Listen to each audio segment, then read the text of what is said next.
Okay, so for my second problem, I did, let's see, it's chapter 2, page 58, number 20. It's advertising readability. So I copied all the numbers on my piece of paper here, and the problem tells you to use 8 classes already, so you know that you need 8 columns right here. So I drew 8 columns. Let's see, first what you have to do is determine the class width, and in order to do that you need to find the highest value and then subtract the lowest value from that and then divide by the number of classes. So in this case 43 was the highest value and 0 was the lowest, and then you subtract, so you do 43 minus 0 and divide by 8, and that leaves you with 5.375, and you always round up. So in this case it's going to be 6 as your class width.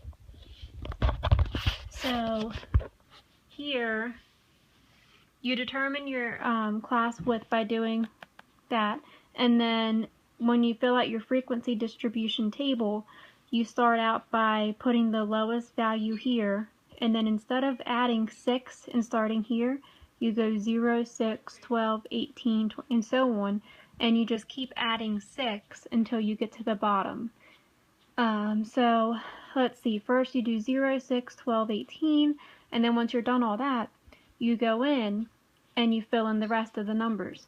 So if these weren't already filled in, I would have said, okay, let's see, the number that's going to be here is going to be 1 less from this, so it's going to be 5.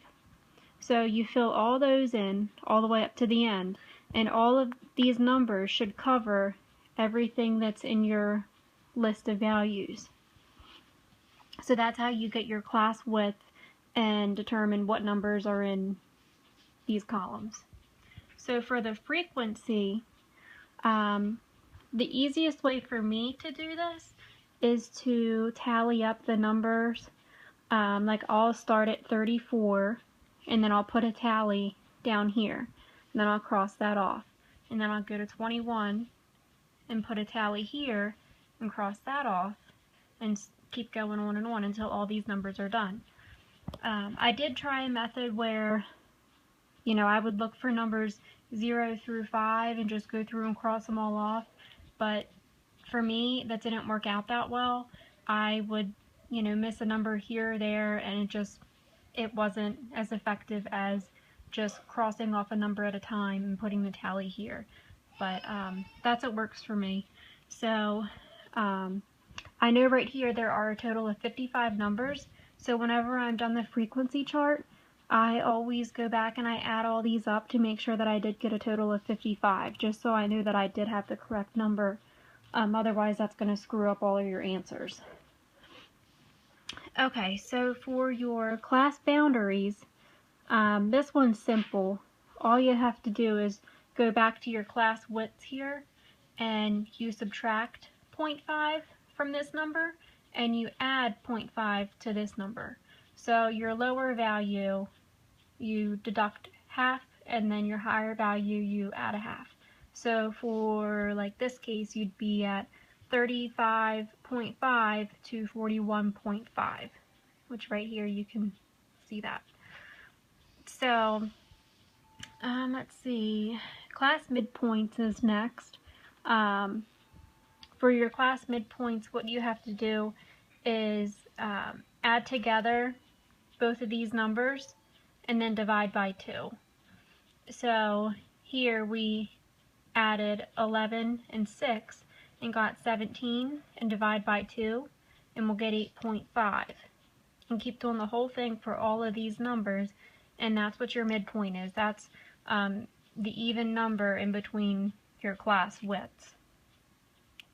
So your relative frequency is, for this one, it's 0.25, which is a pretty big number, but as you can see on the frequencies, it's 14, which kind of does make sense. What you have to do is 14 divided by the total number of numbers that you have, which is 55. So 14 divided by 55 is 0.25. And the same thing here. 14 divided by 55 is 0.25, and then you keep going on and on. And all of these should add up to 1. And always double check and make sure they add up to 1. That way you know you get the correct answer.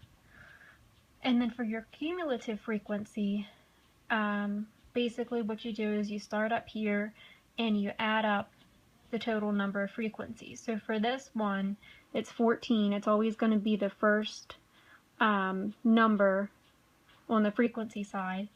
And then you're just going to keep adding the frequencies from the previous charts. So you add 14 and 14, so this one will be 28. For this one, you have to add 14, 14, and 11, which is 39. And then 39, you have to add 3, which will be 42. And then you add 6 to 42, which will be 48. You keep going on until the whole chart is filled out. And that is how I filled out my whole frequency distribution table. And again, this was on page 58, and it was number 20.